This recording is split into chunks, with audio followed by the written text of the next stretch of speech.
Okay, so here we are at the 84 Honda Accord. Today's video is just gonna go over what I have done since my last video, as far as I can remember anyways. I found out that if you're gonna do an aftermarket carb swap on this, you're gonna have to have or make a few modifications to the intake, which aren't that hard. They're very simple. If you've got some tools, you can get it done pretty much just at your house. It's not that big of a deal. I just really haven't had time to make another video, but today I've got another day off, so I think that's what I'm gonna try to explain to you guys, is what I have done here. Okay, so we've got a Weber aftermarket carburetor, and it works fantastic. Hooked up the electric choke just to a positive wire that came, it was hooked into some kind of, I don't know, baffle or something that was on the original carburetor. So you just hook the hot wire to the fuse blade type deal on the end there, and that becomes your electric choke actuator, which opens and closes this dealio here. When it's warm outside though, it just it doesn't really do anything for it. Get the gas, a couple of pumps, and it'll come open. One of the biggest modifications I had to do, I would say, is the block off plate. This is just a piece of it's about, I don't know, an 1/8 inch thick aluminum plate, and there's a sheet metal piece of seal under that, and then I've glued it also underneath that, so which it's got a gasket, so I put a gasket. And this was just to make it tall enough so that the bolts could tighten down well enough to make an airtight seal there. But that wasn't very hard. I kind of just traced out the shape of the gasket, and then I cut this out of a piece of aluminum that we had at the shop. And the next modification is going to be where this tube, second. Oh jeez. This tube right here, it came around and it went down to the exhaust. I'm sure it's something that goes to the EGR. I mean, that's the way it looks anyways. But you're gonna need to take this nut out, and what I've done, hang on, let me get a view from the other side so you can see better what's going on here.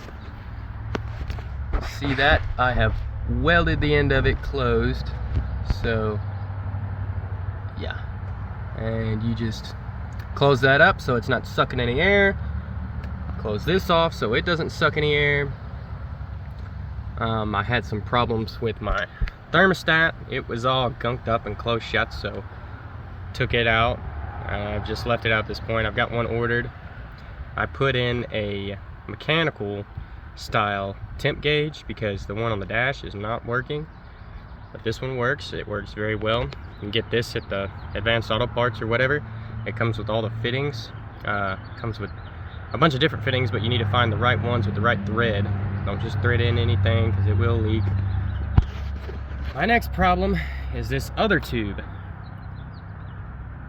I'm not quite sure what to do here.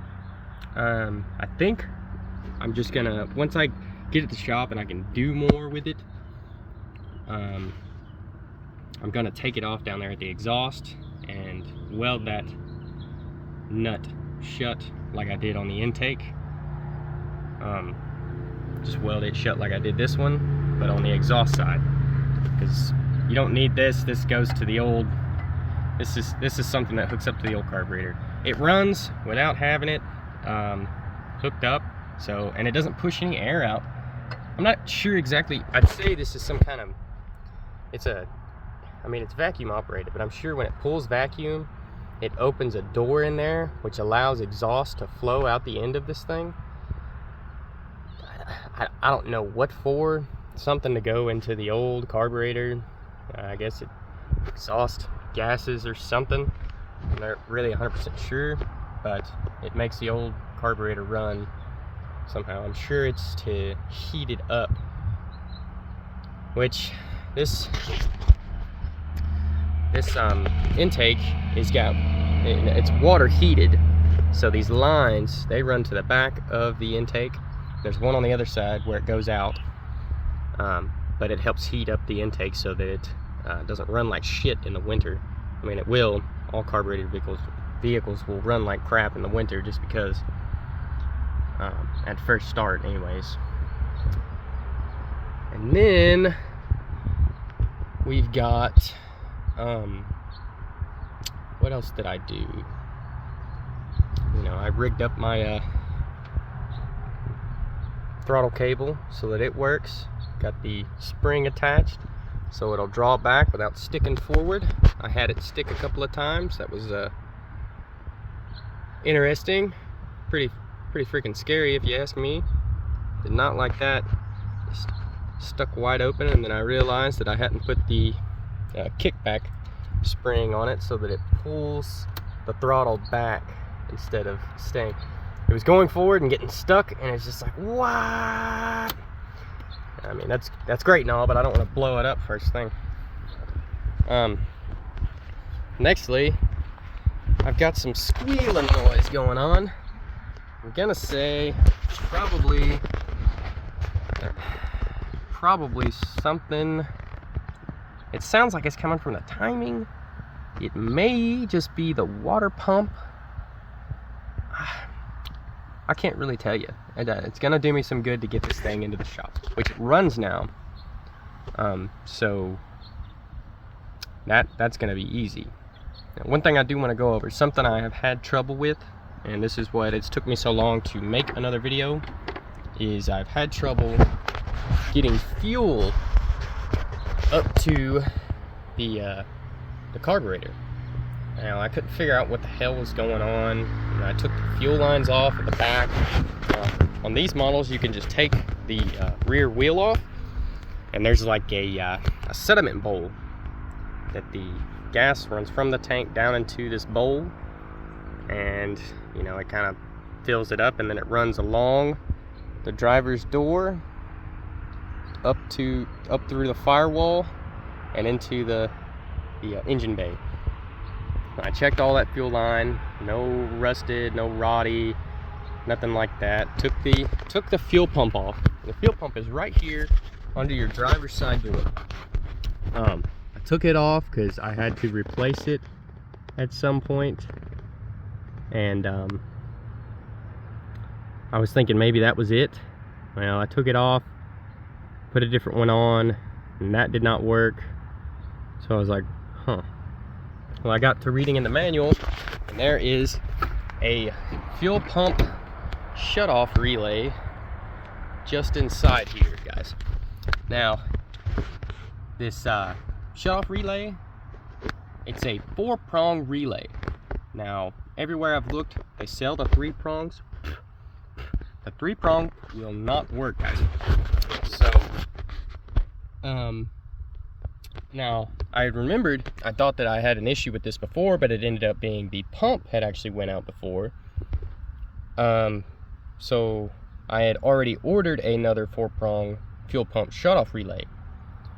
Well, I put the new one that I had ordered in, and apparently the one that I had ordered was a piece of shit because it took a dump on me. I put the original back in, the one that came in the car, and it started working again. So I figured out my fuel problem. Fuel pump shut off relay. What a fucking jewel. It's great, Nom. But it took me forever to figure that out. I mean, way longer than it should have for a mechanic. These old cars, you can't just hook them up with your snap-on scanner and go, hey, this is what it is, it's throwing a code for this. No, it's not gonna tell you that. So you just kind of gotta fool around with it until you figure out what's going on. So that's what I did, and that's what I've been doing. But that's it. That's as far as I have gotten. So I'm gonna move it, and we will see how much further I can get.